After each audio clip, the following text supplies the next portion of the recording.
السلام علیکم ورحمۃ اللہ وبرکاتہ مغفرتہ. اللہم صلی علی سیدنا مولانا محمد وعلی آل سیدنا مولانا محمد وبارک وسلم.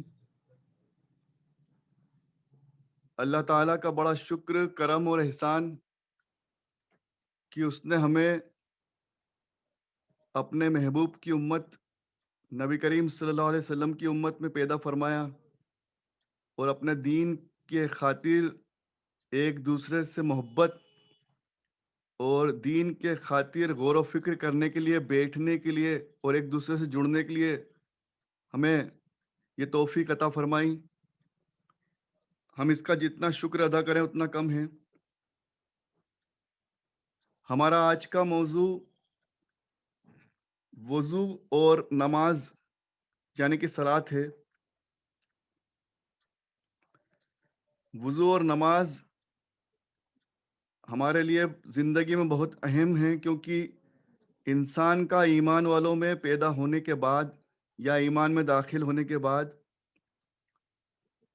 پاکی اختیار کرنا اور نماز ادا کرنا یہ سب سے اہم ستون ہیں دین اسلام کے، اور ہم پر فرض بھی کیے گئے.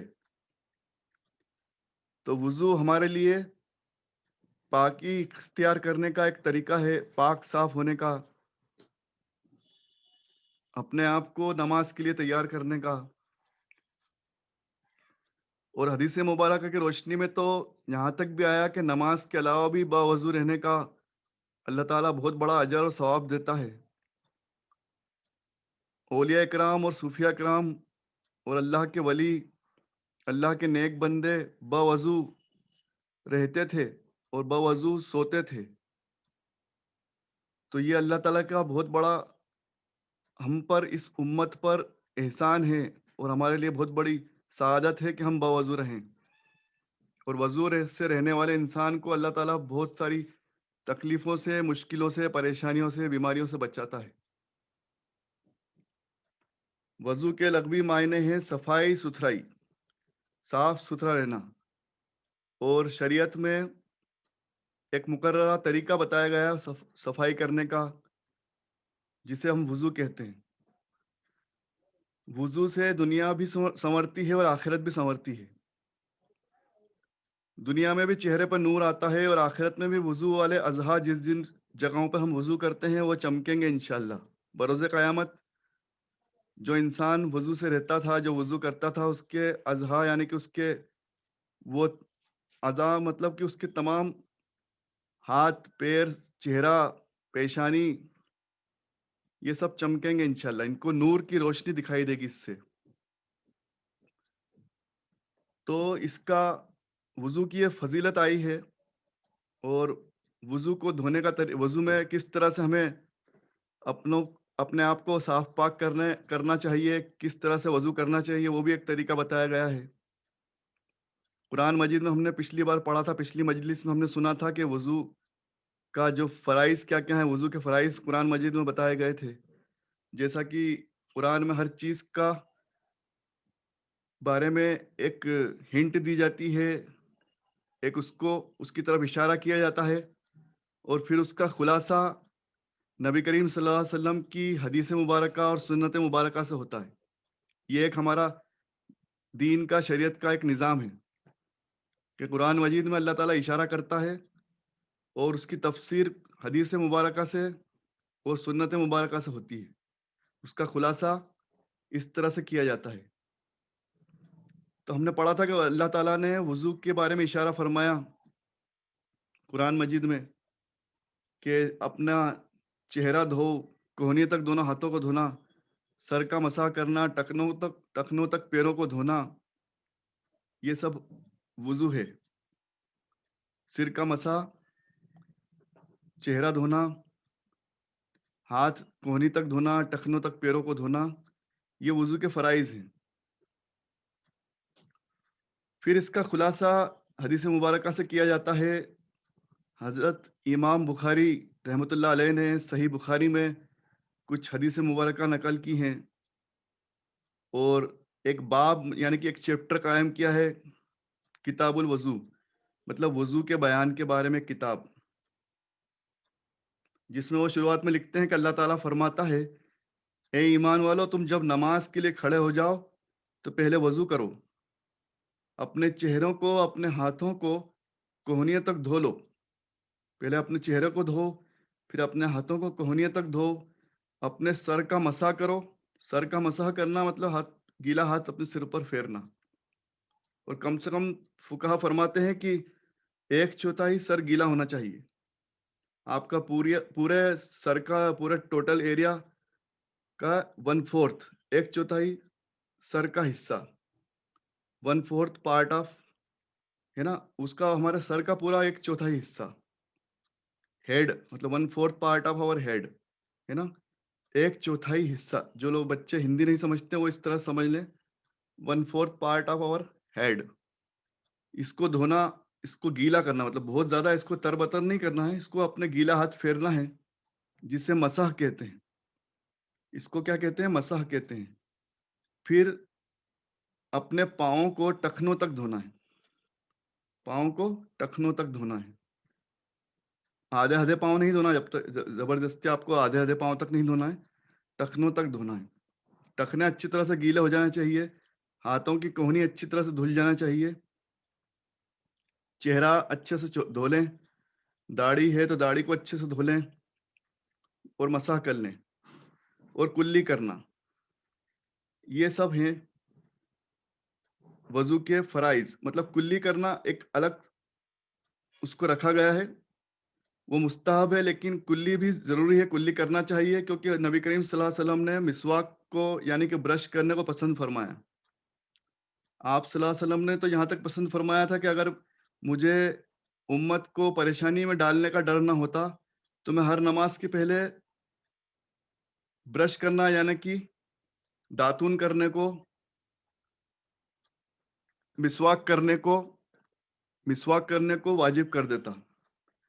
تو مسواک کرنا یا برش کرنا یہ بھی بہت ضروری ہے، بھلے ہی فرائض میں نہیں ہے، اس کو بھلے ہی فرائض میں نہیں رکھا گیا ہے، مستحب ہے، لیکن اللہ اور اس کے فرشتے اور نبی کریم صلی اللہ علیہ وسلم کو یہ پسند ہے کہ کوئی انسان جب نماز کے لیے کھڑا ہو یا مسجد جائے، خاص طور سے مسجد جائے، تو اس کے پاس سے بدبو نہ آئے، اس کے منہ سے اس کے پاس سے کھانے پینے کی بدبو نہ آئے۔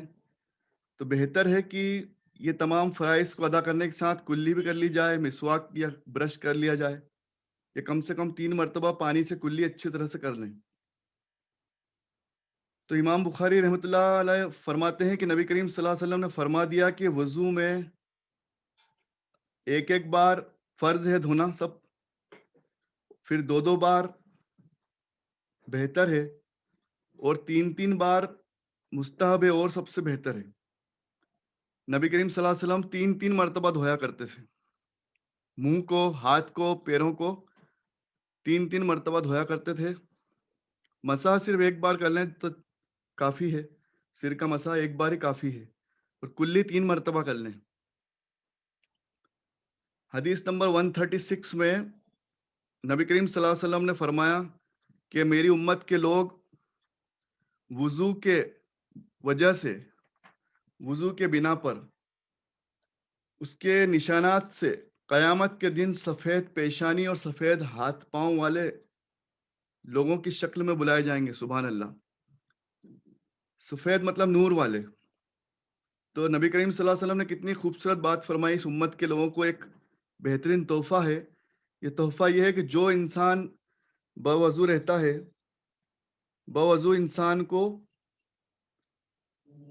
قیامت کے دن، بروز قیامت، اللہ تعالیٰ جب پکارے گا، جب بلائے گا، تو اس کے باڈی کے وہ پارٹ جنہیں وہ وضو کے لیے دھویا کرتا تھا، وہ سب انشاءاللہ نور سے چمکیں گے۔ سبحان اللہ۔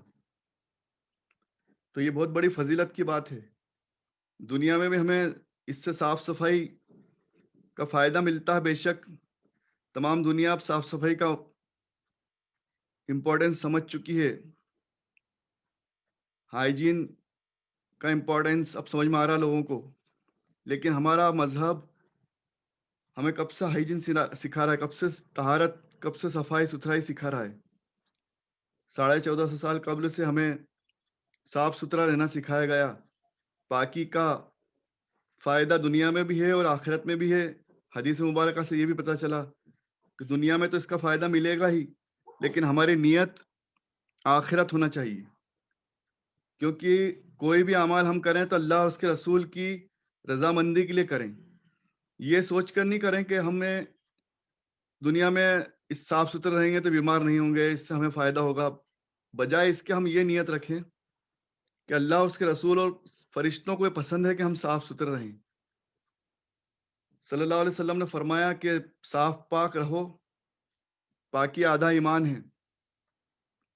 تو ایمان کا آدھا درجہ، آدھا حصہ پاکی ہے.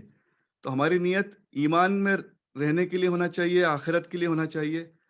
دنیائی زندگی میں جو فوائد ملتے ہیں وہ اپنے آپ ہمیں ملتے رہیں گے انشاءاللہ. لیکن نیت اور ہماری کوشش آخرت کے لیے ہو، نیکی کی نیت ہو.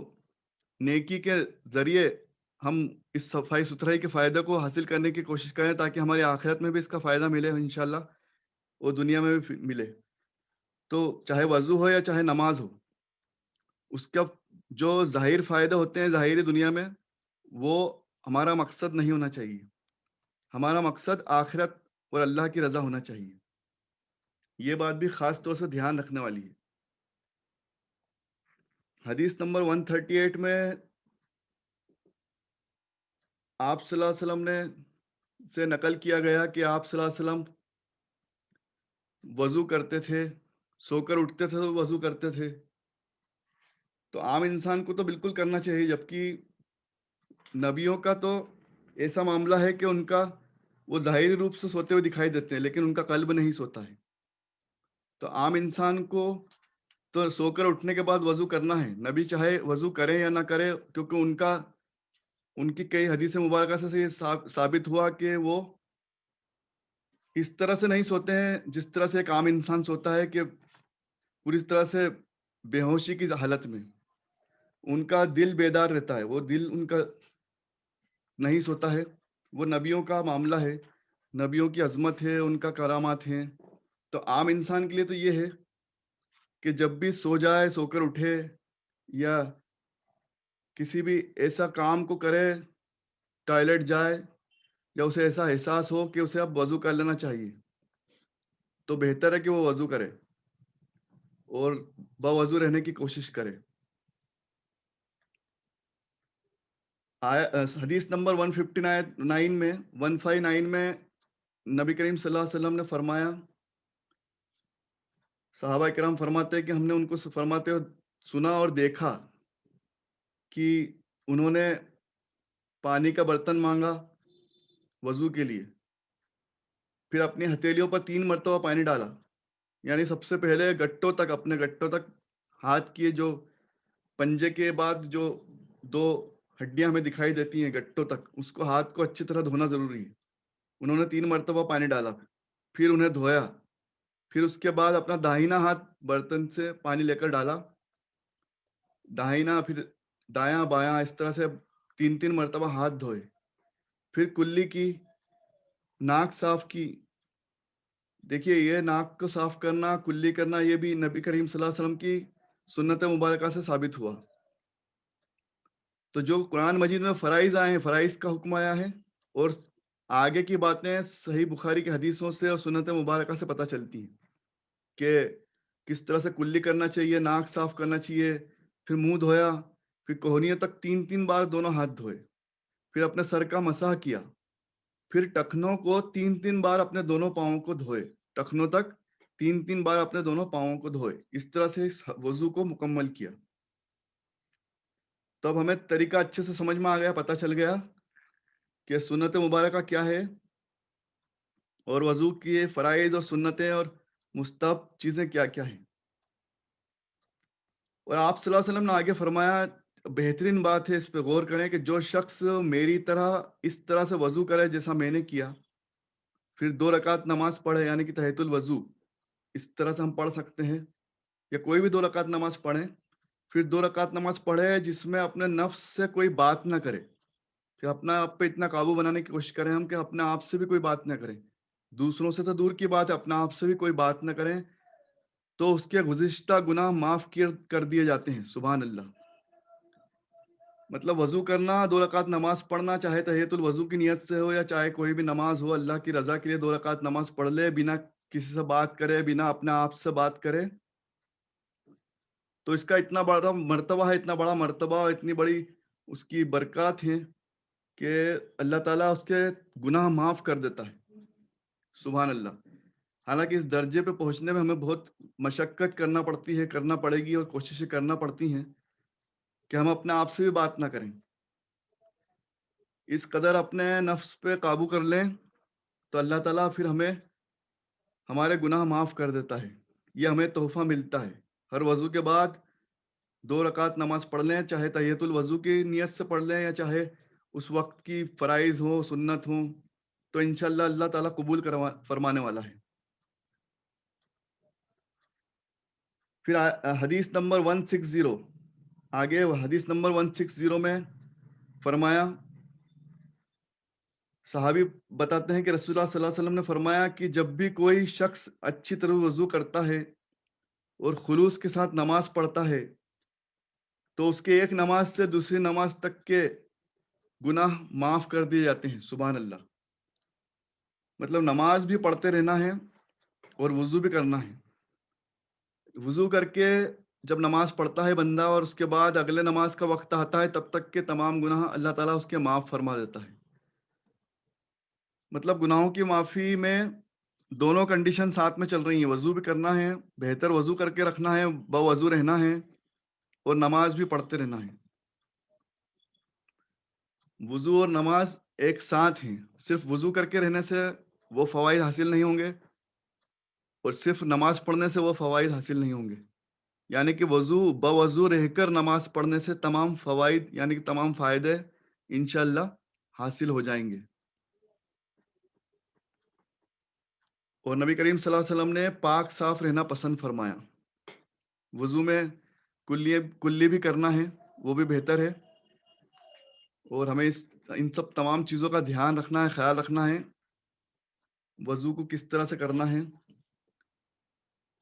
پھر حدیث نمبر 216، بہت اہم بات اس حدیث میں آئی ہے، اور جب آپ اس حدیث کو غور سے سنیں گے تو بہت ساری باتیں سامنے آئیں گی.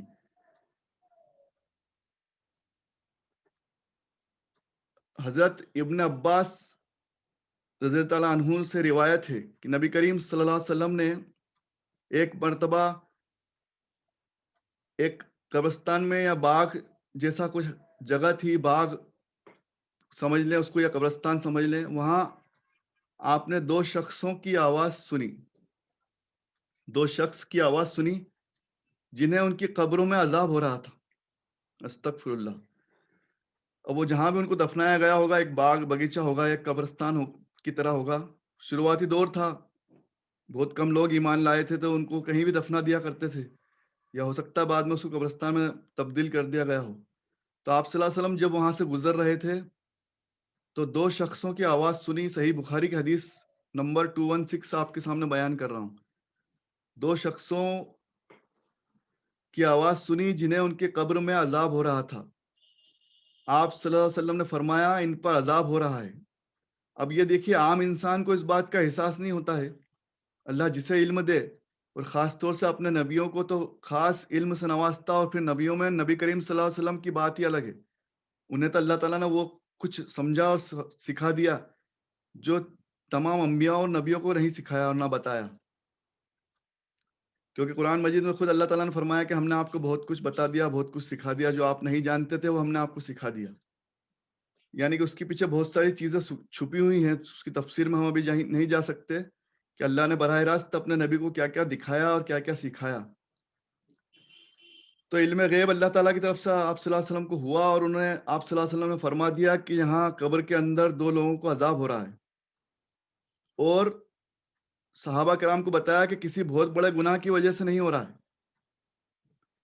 بلکہ ان میں سے ایک شخص اپنے پیشاب کے چھینٹوں سے بچنے کا اہتمام نہیں کیا کرتا تھا. استغفر اللہ. اپنے پیشاب کے چھینٹوں سے بچنے کا اہتمام نہیں کیا کرتا تھا، مطلب کہ اس طرح سے پیشاب نہیں کرتا تھا کہ اس کے چھینٹے اس تک نہیں آئیں، یا وہ بے خبری میں بنا کسی احتیاط کے پیشاب کرتا تھا، یا کھڑے ہو کر پیشاب کرتا ہوگا، استغفر اللہ، کچھ طریقہ اس کا ایسا رہا ہوگا. اور دوسرا شخص چگل خوری کیا کرتا تھا، استغفر اللہ. تو پیشاب کے چھینٹوں سے بچنا بھی ضروری ہے، اور چگل خوری بھی سے بچنا بھی ضروری ہے. چگل خوری سے بچنا اس لیے ضروری ہے کہ ہمیں اس کے پیچھے ایک لاجک یہ ہے کہ کسی کی ایسی بات مت بتا دو کسی کو جو اس کی پرسنل اس کی پرابلم ہو. خاص طور سے چگل خوری کے پیچھے لاجک یہ ہے کہ اس کی کمزوری مت بتاؤ کسی کو، اس کی پریشانی یا اس کی کوئی تکلیف کا اس طرح سے اظہار مت کرو کہ اس کی لوگ ہنسی اڑائیں. تو ہمیں عادت بنانا چاہیے جتنا ہو سکے، ایک تو پیشاب کے چھینٹوں سے بچنا ہے اور چگل خوری سے بچنا ہے. اب یہ دو چیز کے کارن عذاب ہو رہا ہے، اس کی وجہ سے، اس کی بنا پر عذاب ہو رہا ہے. تو اس حدیث سے مبارکہ سے دو چیز تو یہ سمجھ میں آئی کہ پیشاب کے چھینٹوں سے اور چگلی کرنے سے، چگل خوری کرنے سے بچنا ہے. چگلی کرنے سے اور پیشاب کے چھینٹوں سے بچنا ہے. اللہ تعالی ہم سب کو بھی بچنے کی توفیق عطا فرمائے اور ہم سب کو بھی ان گناہوں سے دور فرمائے، آمین. پھر آپ صلی اللہ علیہ وسلم نے ایک کھجور کی ڈالی منگوائی، ایک ہری ڈالی منگوائی، اور اس کو توڑ کر دو ٹکڑے کیے، اور ان میں سے ایک ایک ٹکڑا ہر ایک قبر پر رکھ دیا. ان میں سے ایک ایک ٹکڑا ہر ایک قبر پر رکھ دیا.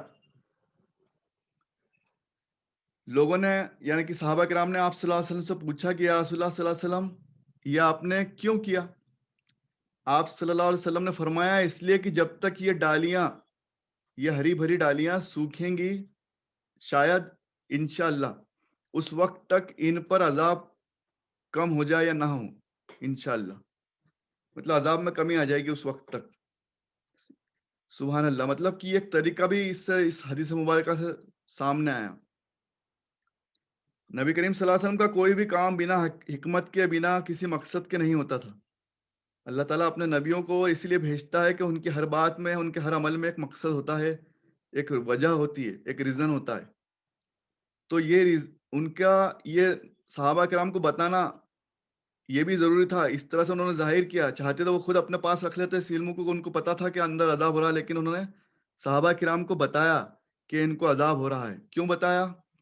اس کے پیچھے مصلحت یہ تھی بتانے کی کہ یہ حدیث آگے تک پہنچے گی، آنے والی امت کے لوگوں تک پہنچے گی کہ ایک تو پیشاب کے چھینٹوں سے بچو، صاف پاک رہو، چگلی مت کرو، کسی کی دل آزاری مت کرو، اس کی پیٹھ پیچھے اس کی کمیوں کو، اس کی برائیوں کو مت بتاؤ. جتنا ہو سکے ضبط کرو اس کو چھپاؤ. اور بہت ضرور نہیں ہو جب تک کہ کوئی بات مت کرو. جب کسی کو آگاہ کرنا ہے تو ایک الگ بات ہے.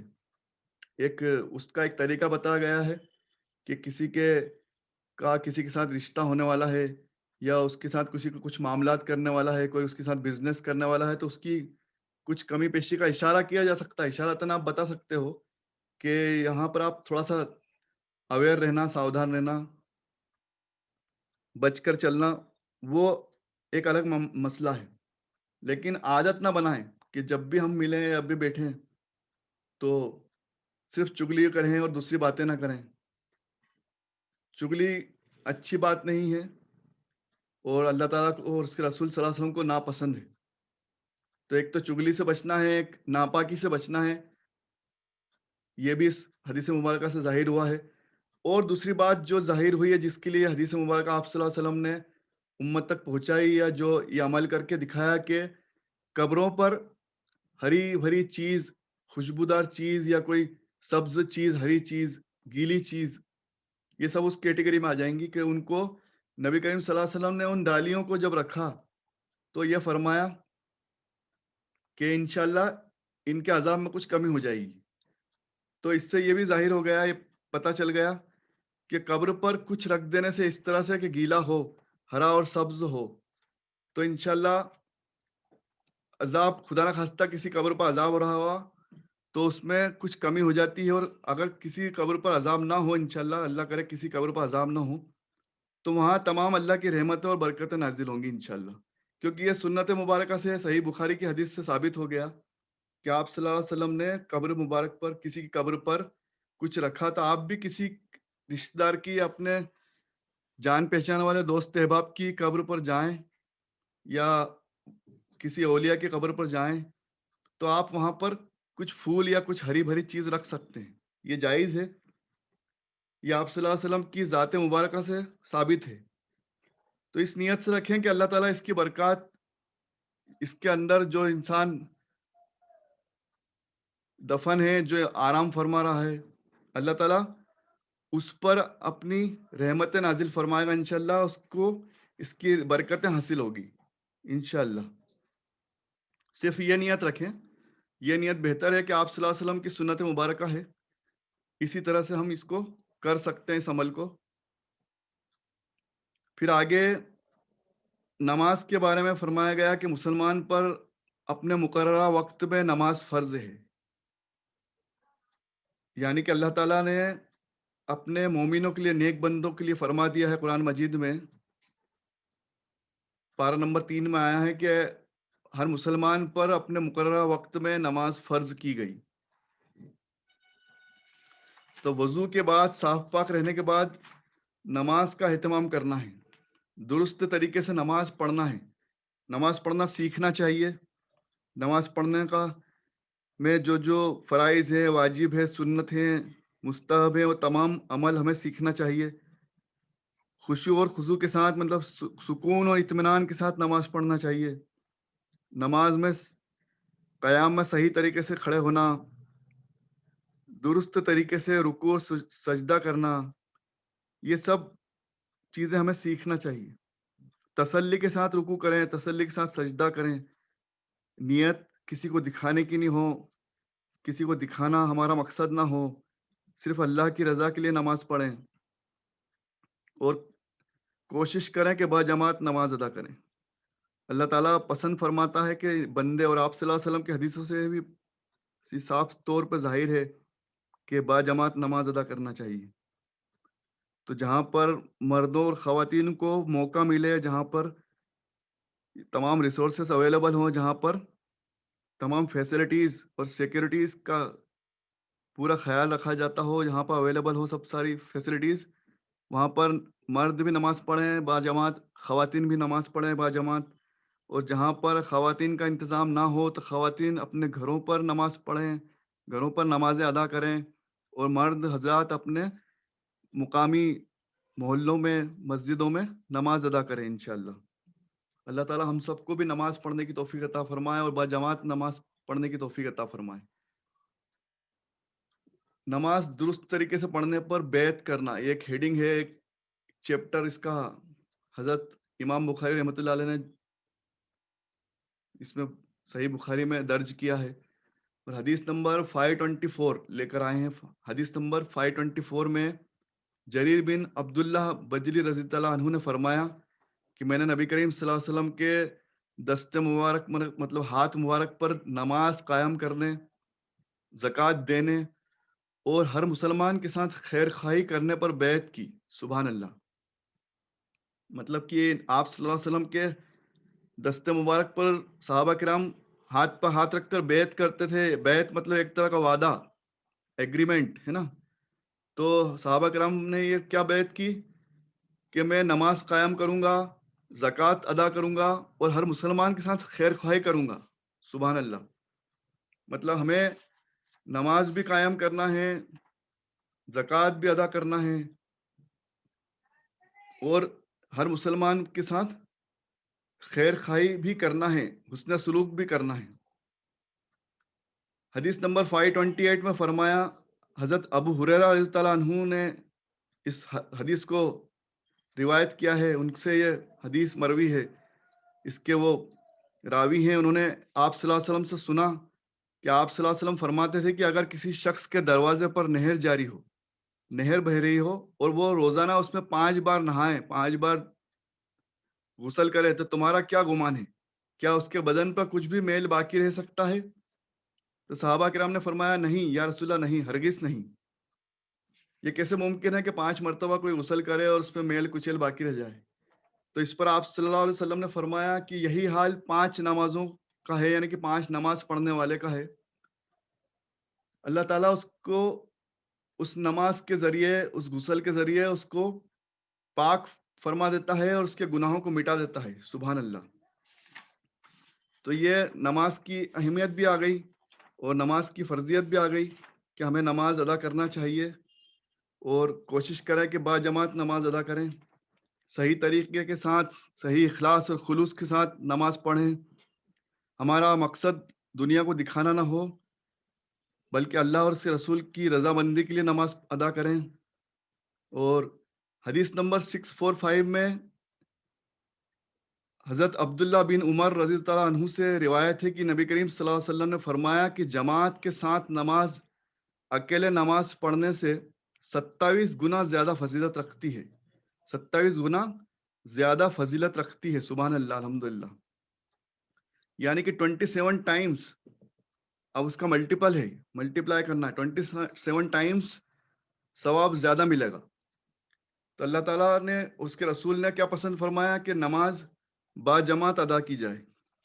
تو اللہ تعالیٰ ہم سب کو نماز پڑھنے اور با وضو رہنے، صاف ستھرا رہنے، نماز پڑھنے اور با جماعت نماز ادا کرنے کی توفیق عطا فرمائے. آمین یا رب العالمین.